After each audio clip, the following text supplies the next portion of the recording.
श्रीमद् भगवद गीता के दूसरे अध्याय का नाम है सांख्य योग।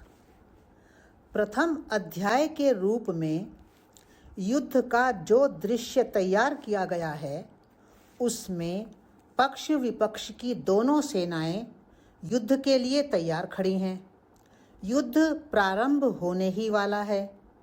नगाड़े बज चुके हैं, परंतु रथ पर बैठा हुआ अर्जुन अपने सारथी कृष्ण से कहता है कि इस रथ को जरा ठीक से बीच में खड़ा कर दो, जिससे मैं उन वीरों को देख सकूं जिनके साथ मुझे युद्ध करना है।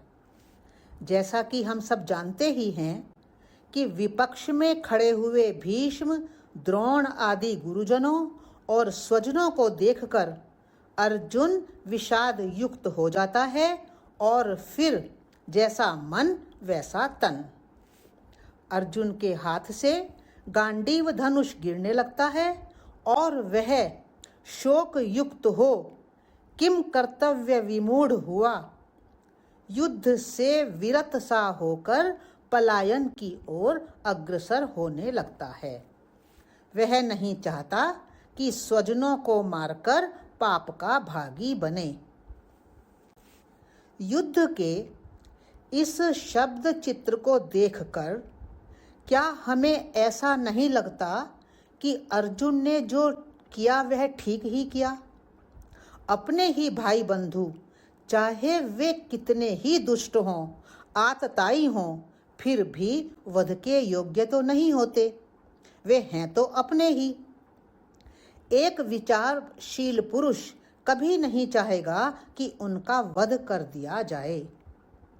एक विचारहीन मनुष्य से तो यह आशा की जा सकती है कि वह क्रोध में आकर किसी को भी मार डाले, परंतु अर्जुन विचारहीन नहीं है। दोनों सेनाओं के मध्य में स्थित होकर सेनाओं का निरीक्षण करना उसकी विचारशीलता का ही परिचायक है। विचारशील मन अपनों को ही मारने जैसा घृणित पाप कभी नहीं कर सकता। दूसरी ओर अर्जुन की यह विषाद युक्त स्थिति कृष्ण को बिल्कुल भी स्वीकार्य नहीं है। वे इससे अर्जुन के मल की कशमल अर्थात मैल, अनार्यों जैसा व्यवहार, स्वर्ग से गिराने वाली तथा कीर्ति को हरने वाली कहते हैं। उनके वचन हैं, कुतस्त्वा कशमलमिदं विषमे समुपस्थितम अनार्य जुष्टम अस्वर्ग्यम अकीर्तिकरम अर्जुना। श्लोक है दूसरा। कृष्ण कहते हैं कि अर्जुन, तू इस नपुंसकता को मत प्राप्त हो। यह तेरे लिए कदापि उचित नहीं है। तू हृदय की इस शुद्र दुर्बलता को छोड़ दे और युद्ध के लिए खड़ा हो जा। उनके वचन हैं, क्लैव्यम मास्म गमः पार्थ नैतत्त्वयि उपपद्यते शुद्रम हृदय दौर्बल्यम त्यक्तोत्तिष्ठ परंतपा। श्लोक तीसरा। यह एक बहुत बड़ा विरोधाभास है। अब प्रश्न उपस्थित होता है कि ठीक कौन है, अर्जुन या कृष्ण? निश्चित ही हम कहेंगे कि कृष्ण ही ठीक होंगे, क्योंकि वे तो ज्ञान के शिखर पर, चेतना के सर्वोच्च स्तर पर खड़े हैं। भारतीय मनीषा कहती है कि जो भी व्यक्ति ज्ञान के शिखर पर अथवा चेतना के सर्वोच्च स्तर पर स्थित हो जाता है उसकी दृष्टि अखंड हो जाती है, अर्थात वह इस अस्तित्व को उसकी संपूर्णता में, समग्रता में स्वीकार करने लगता है। वह कहता है कि इस अस्तित्व में सज्जन भी हैं, दुर्जन भी हैं, फूल भी है, कांटा भी है, सुख भी है, दुख भी है, शुभ भी है, अशुभ भी है, हम दुष्ट को, अशुभ को, दुख को इस अस्तित्व में से बाहर निकालकर नहीं फेंक सकते। वे भी इस अस्तित्व का ही हिस्सा हैं। अतः जो व्यक्ति इस अखंड दृष्टि से युक्त हो जाता है, उसके लिए जीवन के सारे द्वंद्व समाप्त हो जाते हैं और उसके लिए प्रत्येक परिस्थिति स्वीकार्य होती है, फिर चाहे वह परिस्थिति शुभ हो या अशुभ, उसमें सुख हो या दुख। इसीलिए भगवत गीता का अध्ययन करते हुए हम उस समय एकदम अवाक रह जाते हैं जब कृष्ण जैसा व्यक्ति युद्ध विरत अर्जुन को युद्ध हेतु प्रेरित करता है, धक्का देता है। कृष्ण द्वारा युद्ध के लिए प्रेरित किया गया शोकग्रस्त अर्जुन अब किम कर्तव्य विमूढ़ हुआ पूछता है कि हे मधुसूदन, पितामह भीष्म और गुरु द्रोण दोनों ही तो मेरे पूजनीय हैं, फिर मैं उनके विरुद्ध किस प्रकार लड़ूंगा? मैं तो यही ठीक समझता हूँ कि यदि मैं गुरुजनों को ना मारकर भिक्षा का अन्न ही खा लूं, तो वह भी मेरे लिए श्रेयस्कर ही होगा, क्योंकि इनको मारकर भी मैं रुधिर से सने हुए अर्थ और काम रूप भोगों को ही भोगूंगा। हम यह भी नहीं जानते हैं कि हमारे लिए श्रेष्ठ क्या है, युद्ध करना अथवा युद्ध ना करना। युद्ध में हम जीतेंगे या वे हमें जीतेंगे। जिन्हें मारकर हम जीना भी नहीं चाहते हैं, वे ही धृतराष्ट्र पुत्र यहाँ हमारे मुकाबले में खड़े हैं। ये श्लोक हैं हमारे चौथा, पांचवा और छठा। अर्जुन कहता है, इसलिए हे अरिसूदन, कायरता रूप दोष से युक्त हुआ तथा धर्म के विषय में मोहित चित्त हुआ मैं आपसे ही पूछता हूँ कि मेरे लिए क्या उचित है।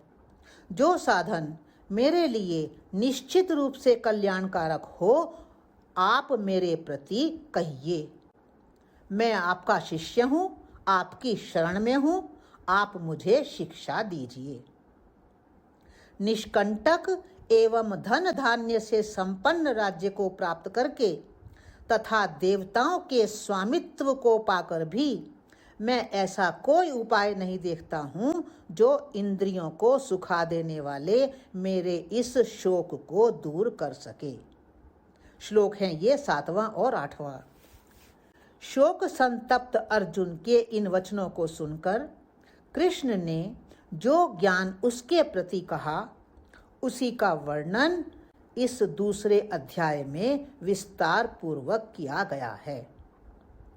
कृष्ण द्वारा प्रस्तुत इस ज्ञान को हम 5 आयामों के अंतर्गत समझने का प्रयास कर सकते हैं। पहले आयाम के अंतर्गत श्लोक 11 से 30 तक कृष्ण आत्म तत्व की अमरता और शरीर की विनाशशीलता का वर्णन अनेक प्रकार से करते हैं। कृष्ण कहते हैं कि अर्जुन, तू शोक न करने योग्य मनुष्यों के लिए शोक करता है और पंडितों के से वचनों को कहता है, परंतु जिनके प्राण चले गए हैं उनके लिए और जिनके प्राण नहीं गए हैं उनके लिए भी पंडित जन कभी शोक नहीं करते हैं। श्लोक है 11। ना तो ऐसा ही है कि मैं किसी काल में नहीं था, तू नहीं था अथवा ये राजा लोग नहीं थे, और ना ऐसा ही है कि इससे आगे हम सब नहीं रहेंगे। श्लोक है 12। जैसे जीवात्मा को इस देह में बाल्यावस्था, युवावस्था और वृद्धावस्था की प्राप्ति होती है, वैसे ही उसे अन्य शरीर की प्राप्ति भी होती है। अतः इस विषय में धीर पुरुष कभी मोहित नहीं होता है। श्लोक है 13। हे कुंती पुत्र, इंद्रिय और विषयों के संयोग सर्दी गर्मी और सुख दुख को देने वाले, उत्पत्ति विनाशशील तथा अनित्य होते हैं, उनको तू सहन कर। श्लोक 14। हे पुरुष श्रेष्ठ, सुख और दुख को समान समझने वाले जिस धीर पुरुष को ये इंद्रिय और विषयों के संयोग व्याकुल नहीं करते हैं, वह धीर पुरुष मोक्ष के योग्य ही होता है। श्लोक 15। असत वस्तु की सत्ता नहीं होती है और सत का कभी अभाव नहीं होता है। इन दोनों का यह तत्व ज्ञानी पुरुषों द्वारा देखा गया है। श्लोक है 16। तू उसको नाश रहित ही जान जिससे यह संपूर्ण जगत व्याप्त है।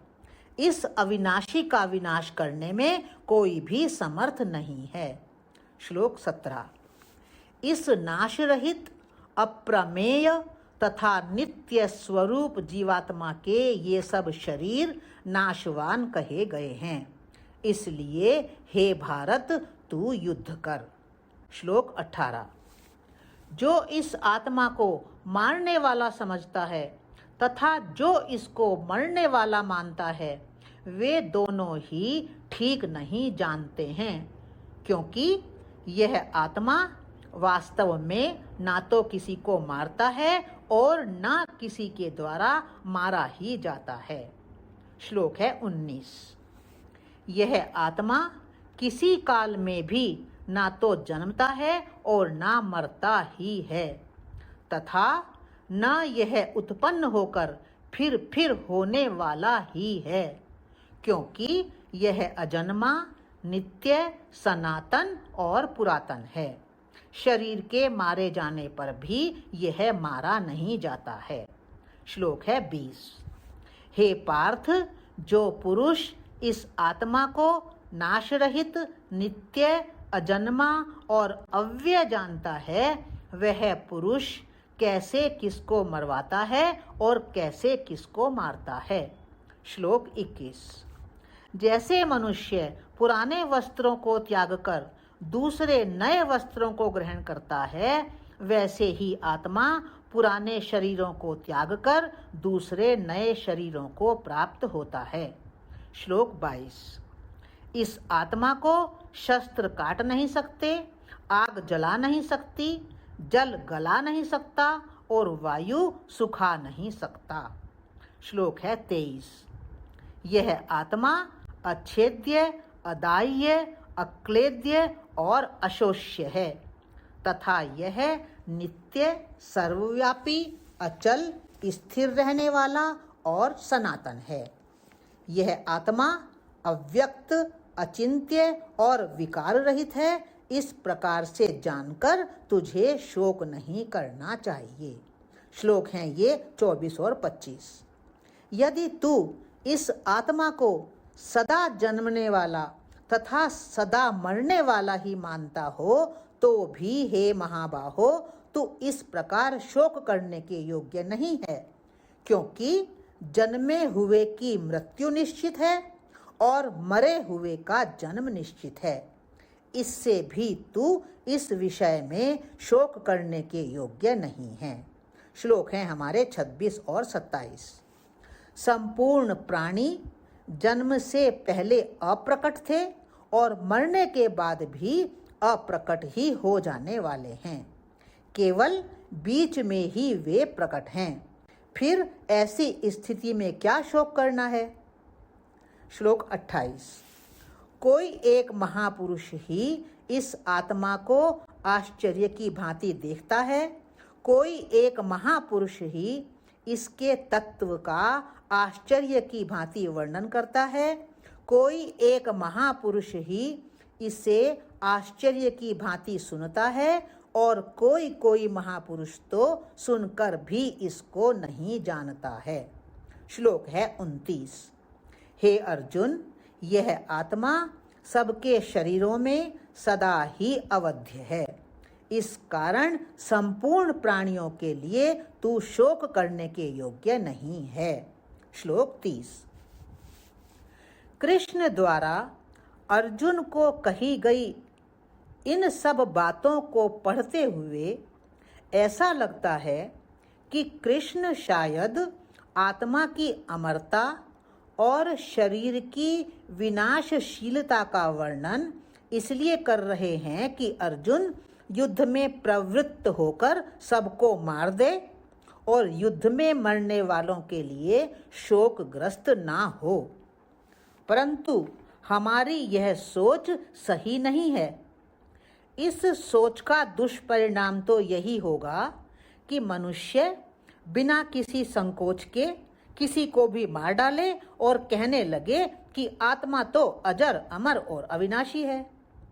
दूसरे देशों में, रूस आदि में कुछ लोगों के द्वारा गीता के इस वर्णन को इसी दृष्टि से ले लिया गया कि आत्मा तो अजर, अमर, अविनाशी है, अतः मारो। मारने में दिक्कत क्या है? परंतु कृष्ण का अभिप्राय यह नहीं है। कृष्ण चाहते हैं कि अर्जुन और अर्जुन के माध्यम से हम सब अपने वास्तविक स्वरूप आत्म स्वरूप को समझकर उसके प्रति जागृत हो जाएं। आत्म स्वरूप को समझने और उसके प्रति जागृत होने के लिए सरलतम उपाय यही है कि आत्मा को और शरीर को, अर्थात देही को और देह को अलग अलग करके समझ लिया जाए। अभी हम जिस स्थिति में हैं उसमें आत्मा और शरीर की बातें हमारे भीतर बिल्कुल गड्ढमड्ढ हो गई हैं। हम यह कहते तो हैं कि आत्मा है, पर हम यह नहीं जानते हैं कि हम स्वयं ही आत्मा हैं और हमारा शरीर हमारे पास एक उपकरण की भांति है। अतः हमें इस बात को बहुत स्पष्टता के साथ समझना है कि मैं ही आत्मा हूँ और मुझ आत्मा को अपने शरीर रूपी उपकरण की सहायता से जीवन में उपस्थित हुए समस्त कामों को यथाविधि संपन्न करना है। मैं सब्जेक्ट हूँ और मेरा शरीर मेरे पास एक ऑब्जेक्ट की तरह है। जैसे विज्ञान के क्षेत्र में एक सब्जेक्ट अर्थात वैज्ञानिक होता है जो खोज करता है और एक ऑब्जेक्ट होता है जिसके ऊपर वह खोज करता है, ठीक इसी प्रकार अध्यात्म के क्षेत्र में भी मनुष्य स्वयं सब्जेक्ट है और उसका जो शरीर है, शरीर कौन सा? भौतिक, मानसिक और कारण। तो शरीर एक ऑब्जेक्ट की तरह है।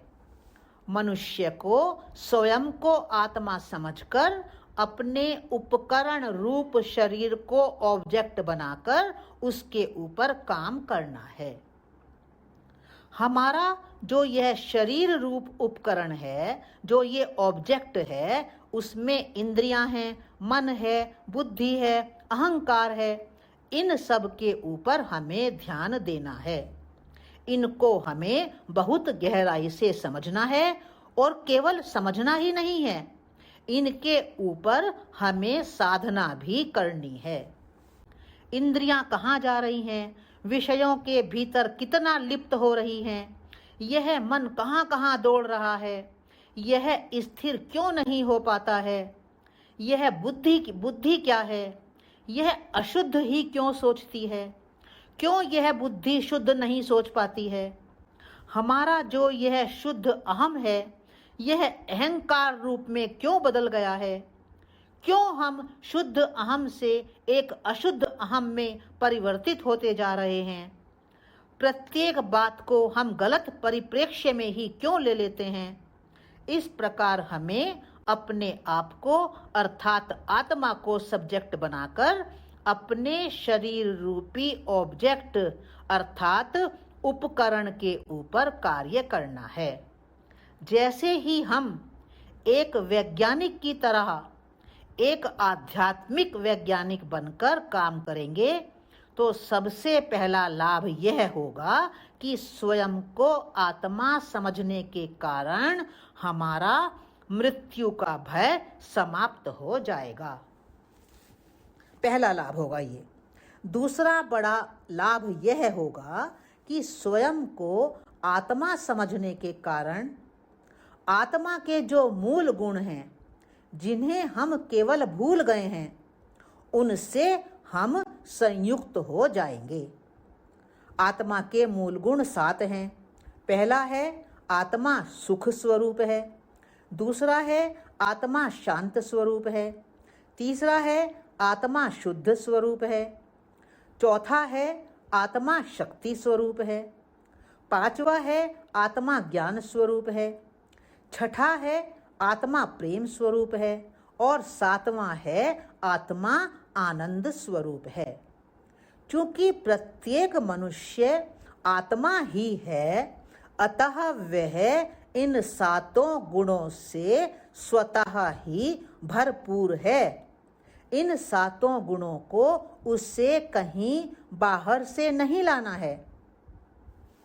अपने वास्तविक स्वरूप आत्म स्वरूप को न जानने के कारण अभी हमें यदि सुख चाहिए, शांति चाहिए, तो हम बाहर दौड़ लगाते हैं। चलो मित्रों से बात करें, चलो उनके घर चलें, चलो सिनेमा देखाएं, चलो कहीं घूमने चलें, चलो सामान खरीद लें। तो इस प्रकार से हम बाहर की तरफ दौड़ रहे हैं सुख शांति लाने के लिए, क्योंकि हम भूल गए हैं कि सुख शांति तो प्रत्येक आत्मा का मूल स्वभाव ही है। इसके लिए हमें कहीं बाहर दौड़ नहीं लगानी है। यह हमारे अंदर ही है, हमारे पास ही है। उदाहरण के लिए, यह सब ऐसा ही है जैसे मेरे पिता ने जब मैं पैदा हुई तो बेटी समझकर 1 लाख रुपया बैंक में रख दिया था मेरे नाम से, और बताना भूल गए थे। मुझे भी कुछ मालूम नहीं था। अब मेरे पास पैसा नहीं है और बैंक में पैसा होते हुए भी मैं दरिद्रता का जीवन जी रही हूँ। यदि मुझे मालूम चल जाता कि पिता द्वारा रखा हुआ मेरा पैसा बैंक में है, तो क्या मैं दरिद्रता का जीवन जीती? क्या मैं दुखी होती दरिद्रता को लेकर? हमारी स्थिति भी यही है कि यदि हम स्वयं को आत्मस्वरूप और शरीर को उस आत्मा को अभिव्यक्त करने वाला एक उपकरण समझ लें, तो हमारा अर्थात हम आत्माओं का जो यह मूल स्वभाव है, सुख शांति शक्ति शुद्धता ज्ञान प्रेम तथा आनंद, वह हमारे ही जीवन में अभिव्यक्त होने लगेगा और सुख शांति आदि किसी भी क्षेत्र में हम दरिद्र नहीं रहेंगे। प्रत्येक व्यक्ति को इस ज्ञान को बहुत गहराई से समझना है और इसके प्रति जागृत होने का निरंतर प्रयास करना है। अभी ये गुण हमारे जीवन में अभिव्यक्त नहीं हो पा रहे हैं, क्योंकि स्वयं को ही सही रूप में न जानने के कारण हमारी मन बुद्धि रूपी झील बहुत चंचल बनी हुई है। वह स्थिर शांत नहीं है। स्वयं को सही रूप में जानने से ही हमारी यह मन बुद्धि रूपी झील स्थिर होगी और तब हमारे यही आत्मगुण जिनकी हमने अभी बात की है, हमारे जीवन में अभिव्यक्त होने लगेंगे। जैसे झील का पानी जब स्थिर और शांत होता है, तब ही किनारे पर खड़े हुए वृक्ष उस झील के पानी में ठीक प्रकार से प्रतिबिंबित हो पाते हैं। उसी प्रकार से हमारी मन बुद्धि रूपी झील भी जब आत्मज्ञान के द्वारा स्थिर और शांत रहेगी, तब हमारे जो आत्मगुण हैं वे जीवन में अभिव्यक्त होने लगेंगे। अतः मनुष्य को अपने वास्तविक स्वरूप आत्म स्वरूप को भली भांति जानना है और उसमें स्थित होने का सतत रूप से प्रयास करना है। प्रस्तुत अध्याय में आत्मा का जो लंबा चौड़ा वर्णन है वह यही समझाने के लिए है कि हमें एक जागृति चाहिए, स्मृति चाहिए। अपने वास्तविक स्वरूप आत्म स्वरूप की हमें जो विस्मृति हो गई है उसे ही स्मृति में लाना है। यही सांख्य योग है, यही ज्ञान योग है। यह हुआ हमारा इस अध्याय का पहला आयाम। अब हम चलते हैं आगे दूसरे आयाम में। दूसरे आयाम के अंतर्गत श्लोक 31 से 38 तक कृष्ण अर्जुन को स्वधर्म के प्रति जागृत करते हुए उसे युद्ध करने के लिए प्रेरित करते हैं। पहले हम कृष्ण के वचनों को देख लें। कृष्ण कहते हैं कि अर्जुन, अपने धर्म को देखकर भी तुझे भय नहीं करना चाहिए, क्योंकि क्षत्रिय के लिए धर्म युक्त युद्ध से बढ़कर दूसरा कोई कल्याणकारी कर्तव्य नहीं होता है। श्लोक 31। हे पार्थ, अपने आप प्राप्त हुए और खुले हुए स्वर्ग के द्वार रूप इस प्रकार के युद्ध को भाग्यवान क्षत्रिय लोग ही पाते हैं। श्लोक है 32। यदि तू इस धर्म युक्त युद्ध को नहीं करेगा तो स्वधर्म और कीर्ति को खोकर पाप को ही प्राप्त होगा तथा सब लोग तेरी बहुत काल तक रहने वाली अपकीर्ति का भी कथन करेंगे। माननीय पुरुष के लिए तो अपकीर्ति मरण से भी बढ़कर होती है। श्लोक है ये 33 और 34।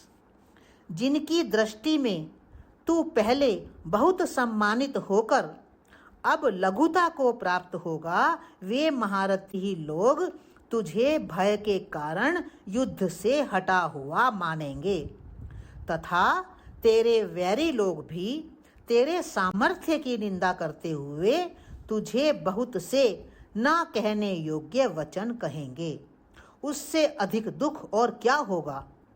श्लोक हैं ये 35 और 36।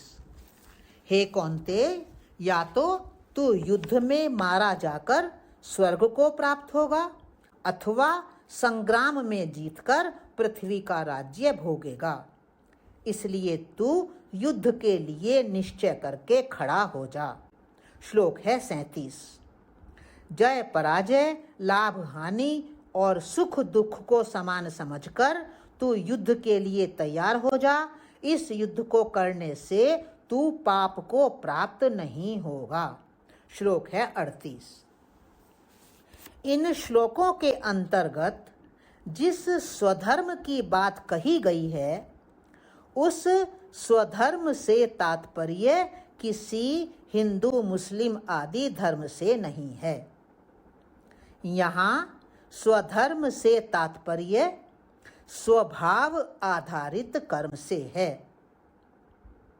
कृष्ण कहते हैं कि व्यक्ति के कर्म की दिशा उसके स्वभाव को, उसकी अभिरुचि को ध्यान में रखते हुए ही तय होनी चाहिए। वही कर्म व्यक्ति को आत्म तृप्ति का, आत्म संतुष्टि का अनुभव कराता है जो उसके स्वभाव के अनुसार हो। फिर यही आत्म तृप्ति या आत्म संतुष्टि व्यक्ति के जीवन को आनंदपूर्ण बना देती है, संगीतपूर्ण बना देती है, जो जीवन का उद्देश्य ही है। स्वभाव के विपरीत किया गया कर्म एक झूठे आवरण की तरह होता है जो आकर्षित तो बहुत करता है परंतु तृप्तिकारक न होने से व्यक्ति के लिए कभी भी श्रेयस्कर अथवा कल्याणकारक नहीं होता है। कृष्ण के इसी विचार को आज आधुनिक मनोविज्ञान भी स्वीकार कर रहा है। स्वधर्म के विषय में जानने के लिए हमें तीसरे अध्याय कर्म योग के अंतर्गत भी इसको देखना उपयोगी होगा। यह हुआ हमारा दूसरा आयाम। अब तीसरे आयाम में चलते हैं। तीसरे आयाम के अंतर्गत श्लोक 41 से 46 तक कृष्ण विवेकहीन मनुष्यों की उन सकाम बुद्धियों का वर्णन करते हैं जो आत्म तत्व में स्थिर नहीं हो पाती हैं। कृष्ण के वचन हैं, विवेकहीन सकाम मनुष्यों की बुद्धियां कभी भी निश्चयात्मक अर्थात एक निश्चय वाली नहीं होती हैं। वे बुद्धियां बहुत भेदों वाली और अनंत होती हैं। श्लोक है 41।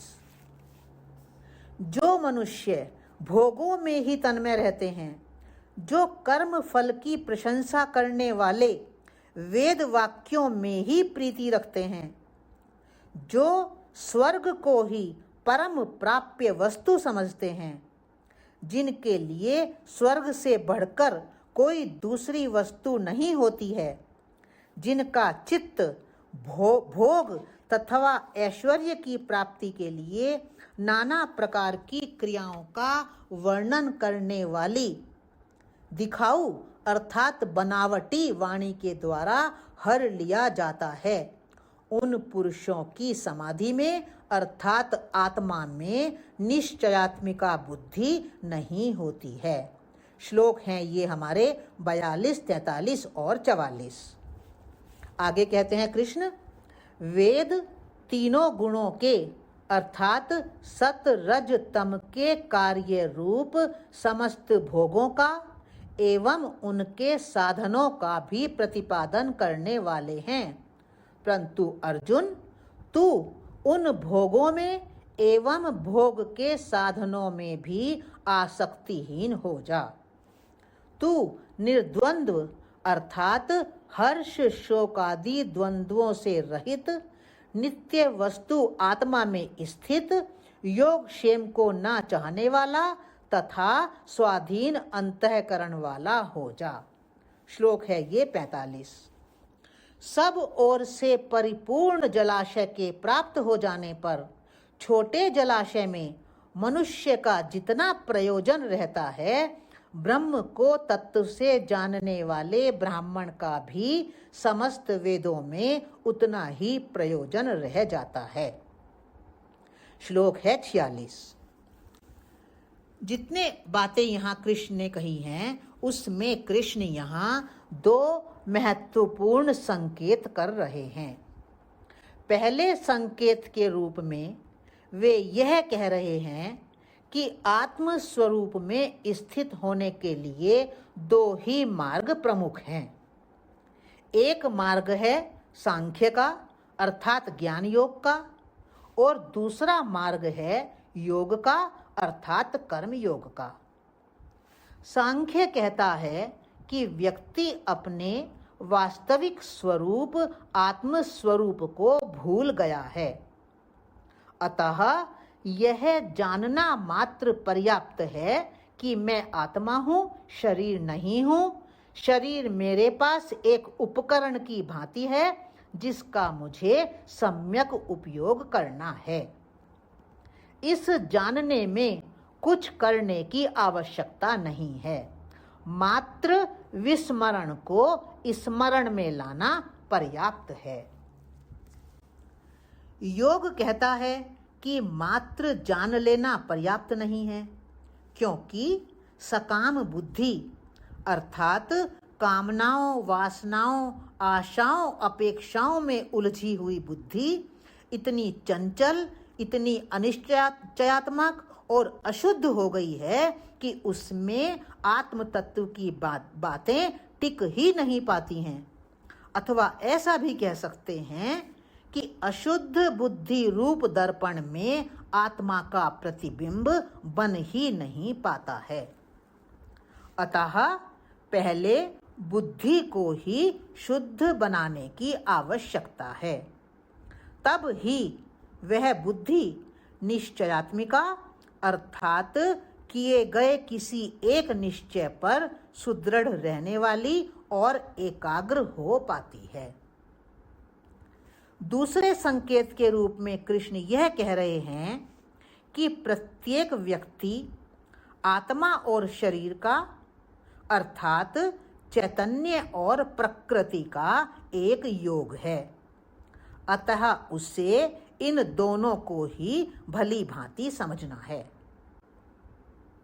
व्यक्ति आत्मा को तो उसके स्वभाव सहित गहराई से समझने का प्रयास करे ही, साथ ही प्रकृति को भी उसके स्वभाव सहित विस्तार से समझने का प्रयास करे।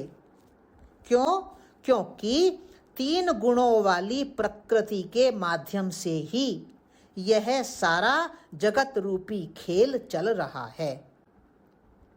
शास्त्रों में और गीता में भी इन दोनों का ही विस्तार से वर्णन हुआ है और व्यक्ति इन दोनों को ही गहराई से समझकर विकास की यात्रा पर आसानी से गतिमान हो सकता है। परंतु उसका अपना ही अविवेक अर्थात अपना ही अज्ञान बाधा बनकर खड़ा हो जाता है, जिसके कारण उसकी दृष्टि आत्म तत्व पर न टिककर मात्र प्रकृति तत्व में उलझ जाती है और बाहर विद्यमान इंद्रियों के विषय और उनके भोग उसके आकर्षण का केंद्र बन जाते हैं। अंत में कृष्ण इस तथ्य के प्रति सचेत भी कर रहे हैं कि व्यक्ति को स्वयं को ही सही रूप में जानना है, समझना है। यदि व्यक्ति स्वयं को अपने वास्तविक स्वरूप आत्म स्वरूप के रूप में जान लेगा, फिर उसके लिए कुछ भी जानना शेष नहीं रहेगा। एक उदाहरण के द्वारा स्पष्ट करते हुए कृष्ण कहते हैं कि जैसे किसी भी व्यक्ति को यदि जल से भरा हुआ कोई सरोवर मिल जाए तो उसका छोटे छोटे जलाशयों से कोई प्रयोजन नहीं रह जाता है। उसी प्रकार से आत्म तत्व को जानने वाले व्यक्ति के लिए शास्त्रों में वर्णित भांति भांति के वर्णनों से भी कोई विशेष प्रयोजन नहीं रह जाता है। यह हुआ हमारा तीसरा आयाम इस अध्याय का। अब आगे चलते हैं चौथे आयाम में। चौथे आयाम के अंतर्गत श्लोक 47 से 53 तक कृष्ण बुद्धि योग अर्थात ज्ञान योग से संबंधित उन 2 महत्वपूर्ण तथ्यों का भी निरूपण करते हैं जिनको यदि कर्म के साथ जोड़ लिया जाए तो व्यक्ति निर्विकार परम पद को ही प्राप्त हो जाता है। पहले तथ्य के रूप में कृष्ण कहते हैं कि अर्जुन, तेरा अधिकार केवल कर्म को करने में है, उसके फलों में कभी भी नहीं है। तू कर्मों के फल का हेतु अर्थात कारण मत बन, तथा तेरी कर्म ना करने में भी आसक्ति ना हो। उनके वचन हैं, कर्मण्येवाधिकारस्ते मां फलेषु कदाचन मां कर्म फल हेतुर्भू माते संगोस्त्व कर्मणि। श्लोक है 47। कृष्ण का यह वचन बहुमूल्य है। क्यों? क्योंकि यहाँ 3 बातें एक साथ कही गई हैं। सबसे पहले कृष्ण कहते हैं कि व्यक्ति का अधिकार केवल कर्म को करने में है, फल में नहीं है, क्योंकि व्यक्ति से केवल कर्म अर्थात करना ही निकलता है, फल नहीं।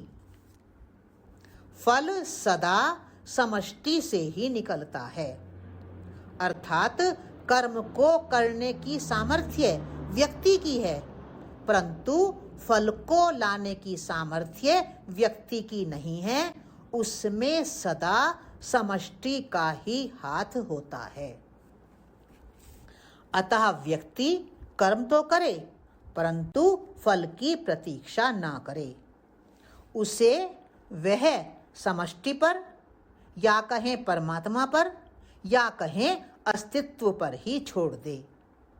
जो व्यक्ति जितना अधिक फल की आकांक्षा करता है वह उतना ही कम कर्म करता है, क्योंकि उसकी शक्ति का अधिक भाग फल की आकांक्षा में ही व्यय हो जाता है।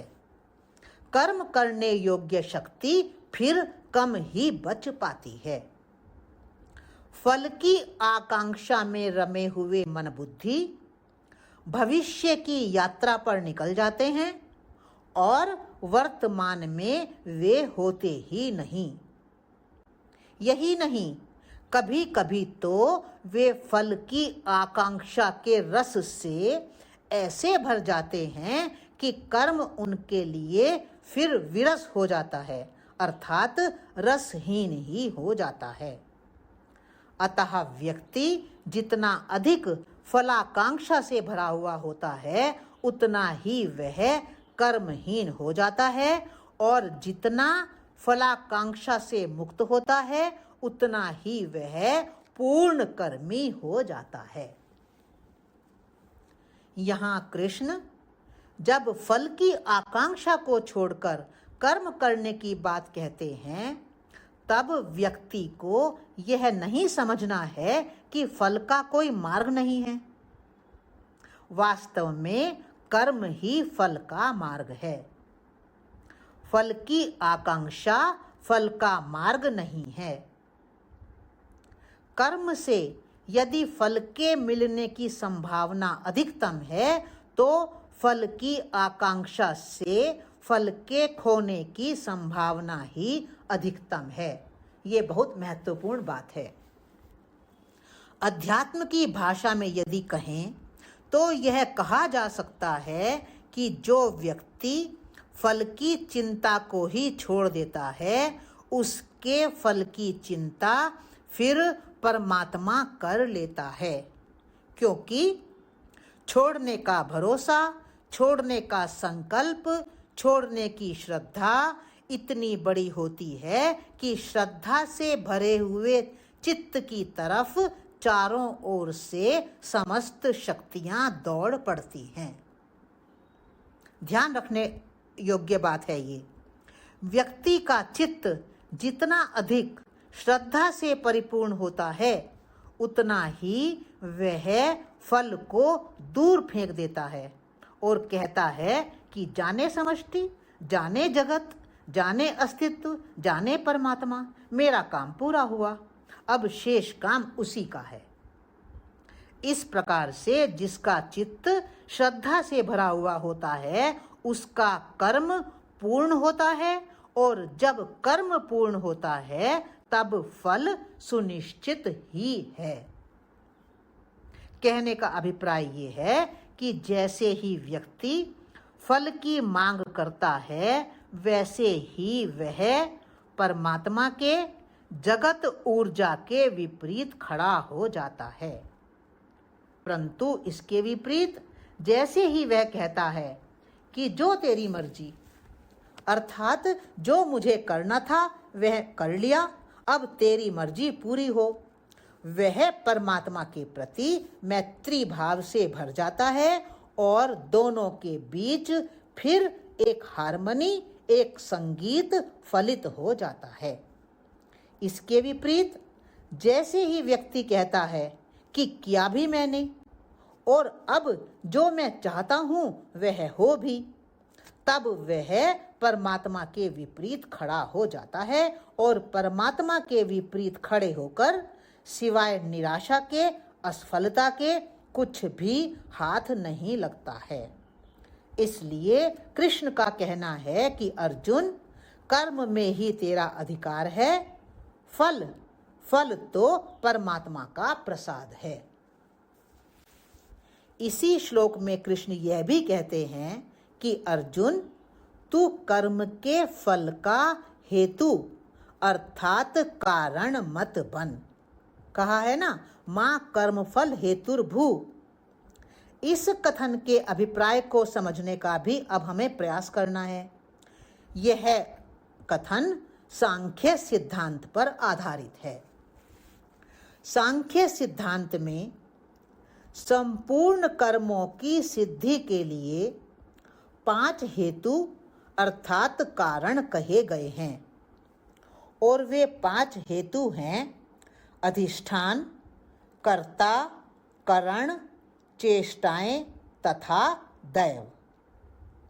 18वें अध्याय में कृष्ण के वचन हैं, पंचैतानि महाबाहो कारणानि निबोध में सांख्ये कृतान्ते प्रोक्तानि सिद्धये सर्वकर्मणाम्। अधिष्ठानं तथा कर्ता, करणं च पृथक् विधम्, विविधाश्च पृथक् चेष्टा, दैवं चात्र पंचमम्। ये हैं 18वें अध्याय के 13वें और 14वें श्लोक। कृष्ण कहते हैं कि प्रत्येक कर्म की सिद्धि के ये 5 हेतु अर्थात कारण हैं, परंतु व्यक्ति स्वयं इन 5 हेतुओं में अंतर्भूत नहीं है। वह इन 5 के बाहर है, परंतु स्वयं को भूल जाने के कारण वह इस महत्वपूर्ण तथ्य को भी भूल गया है। यदि व्यक्ति स्वयं को इन 5 हेतुओं अर्थात कारणों के बाहर साक्षी रूप में, दृष्टा रूप में जान ले, तो फिर वह जो भी कर्म करेगा उसका कोई भी पाप बंध उसके ऊपर नहीं लगेगा। वह कर्म को करते हुए भी अकर्ता रहेगा। इसी श्लोक में तीसरी बात के रूप में कृष्ण यह भी कहते हैं कि व्यक्ति कर्म को सदा करता रहे, कर्म ना करने में उसकी आसक्ति कभी ना हो। कहा है माते संगोस्त्व कर्मणि। इस चौथे आयाम के अंतर्गत ही अब दूसरे तथ्य के रूप में कृष्ण कहते हैं कि धनंजय, योग में स्थित हुआ तू आसक्ति का परित्याग करके तथा सिद्धि और असिद्धि में समभाव अर्थात समत्व को धारण करके ही कर्तव्य कर्मों को कर। यह समभाव अर्थात समत्व ही योग कहलाता है। उनके वचन हैं, योगस्थः कुरु कर्माणि संगम त्यक्त्वा धनंजय, सिद्ध्य सिद्धयो समो भूत्वा समत्वम योग उच्यते। श्लोक है यहाँ 48। इस श्लोक में कृष्ण 2 महत्वपूर्ण बातों का एक साथ प्रतिपादन कर रहे हैं। वे कहते हैं कि व्यक्ति आसक्ति अर्थात संग को तो छोड़े ही, साथ ही वह द्वंद्व अर्थात 2 विरोधों के बीच में समभाव को भी धारण करे, उनमें कोई चुनाव ना करे। कर्म की सिद्धि हो अथवा कर्म की सिद्धि ना हो, दोनों के ही प्रति वह अपने मन बुद्धि को समभाव में रखे। परंतु प्रश्न उठता है कि क्या इस समत्व में, समभाव में स्थित होना संभव है? क्योंकि मन बुद्धि का स्वभाव ऐसा है कि वे तुरंत किसी ना किसी की तरफ तो दौड़ ही पड़ते हैं। वे चुनाव किए बिना नहीं रह पाते हैं। अतः कृष्ण प्रच्छन्न रूप में अर्थात छिपे हुए रूप में इस ज्ञान को प्रतिपादित करते हैं कि व्यक्ति 2 विरोधों के प्रति, द्वंद्व के प्रति जाग जाए, साक्षी बन जाए। ये छिपा हुआ रूप है यहाँ पर। साक्षी बनने का अभिप्राय यह है कि वह दूर खड़ा रहकर देखे कि यह रही सफलता अर्थात सिद्धि और यह रही विफलता अर्थात असिद्धि। मैं ना तो सफलता अर्थात सिद्धि हूँ और ना मैं विफलता अर्थात असिद्धि हूँ। सफलता भी मुझ पर आती है और विफलता भी मुझ पर आती है। सफलता भी चली जाती है और विफलता भी चली जाती है, परंतु मैं इन दोनों से बाहर हूँ, इनसे अलग हूँ, इनसे पृथक हूँ। मैं साक्षी हूँ, मैं दृष्टा हूँ। स्वयं की पृथकता अर्थात साक्षी का यह बोध द्वंद्व को गिरा देता है और व्यक्ति के भीतर निर्द्वंद्व का अर्थात समता का समत्व का फूल खिल जाता है। समत्व का यह फूल ही योग है और इस योग में स्थित हुए व्यक्ति के लिए फिर कुछ भी पाना शेष नहीं रहता है। कृष्ण कहते हैं कि धनंजय, तू इस समत्व को उपलब्ध हो, तू चिंता छोड़ दे सिद्धि की, तू चिंता छोड़ दे असिद्धि की, तू चिंता छोड़ दे सफलता की, तू चिंता छोड़ दे असफलता की, धर्म की अधर्म की, हिंसा की अहिंसा की चिंता तू छोड़ दे। तू स्वयं में अर्थात साक्षी भाव में खड़ा हो जा। तू जाग जा और जाग कर ही इस द्वंद्व को देख। यही बुद्धि योग है, यही ज्ञान योग है। कृष्ण कहते हैं कि अर्जुन, समत्व रूप इस बुद्धि योग से सकाम कर्म अत्यंत तुच्छ है। अतः तू इस समत्व रूप बुद्धि योग का ही आश्रय ग्रहण कर। फल की वासना वाले व्यक्ति अत्यंत दीन ही होते हैं। समत्व रूप इस बुद्धि योग में स्थित हुआ व्यक्ति पुण्य और पाप दोनों को ही छोड़ देता है, उनसे लिपायमान नहीं होता है। अतः हे अर्जुन, तू इस बुद्धि योग के लिए चेष्टा कर। यह समत्व रूप बुद्धि योग ही कर्मों में कुशलता है अर्थात कर्म बंधन से छूटने का उपाय है। ये श्लोक हैं हमारे 49 और 50। समत्व रूप इस बुद्धि योग में स्थित हुआ व्यक्ति कर्मों से उत्पन्न होने वाले फल को त्याग कर जन्म रूप बंधन से मुक्त हुआ अविकारी अविनाशी परम पद को ही प्राप्त हो जाता है। श्लोक है 51। कृष्ण पुनः कहते हैं कि अर्जुन, तुझे मोह रूपी कालिमा के प्रति जागना है, भागना नहीं है। जब तेरी बुद्धि इस मोह रूपी कालिमा के परे होगी, तब ही तू सुने हुए और सुनने में आने वाले सभी विषयों के पार होकर वैराग्य को प्राप्त हो सकेगा। भांति भांति के वचनों को सुनने से विचलित हुई तेरी बुद्धि जब आत्म स्वरूप में अचल और स्थिर ठहर जाएगी, तब योग में स्थित हुआ तू परम पद को ही प्राप्त कर लेगा।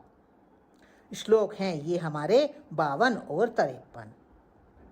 यह हुआ प्रस्तुत दूसरे अध्याय का चौथा आयाम।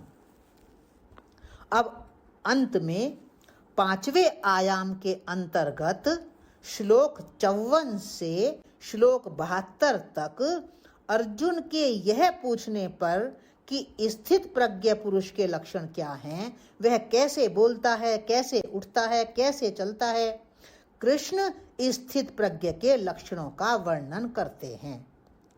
कृष्ण कहते हैं, स्थित प्रज्ञ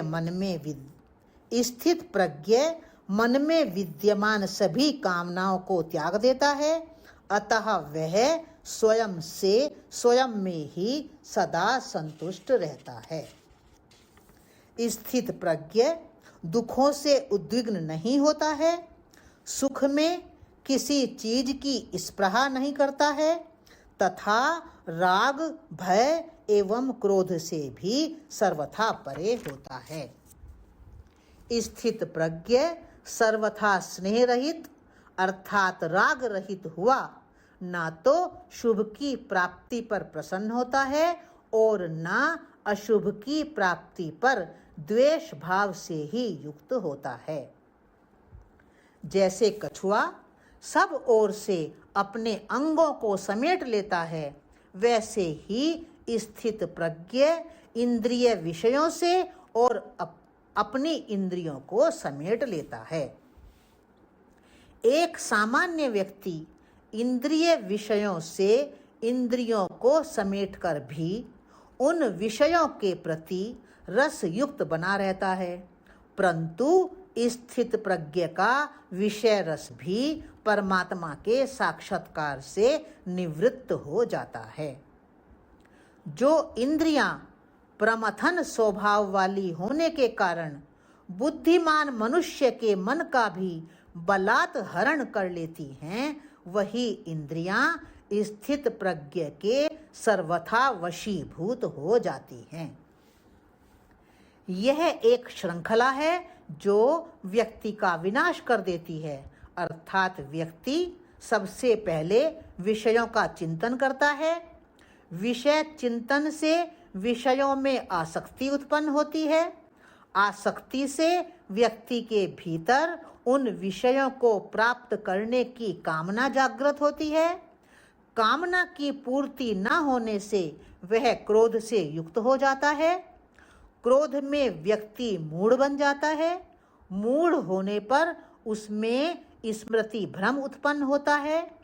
स्मृति भ्रम से बुद्धि का नाश होकर अंत में व्यक्ति नष्ट हो जाता है, अर्थात अपनी स्थिति से गिर जाता है।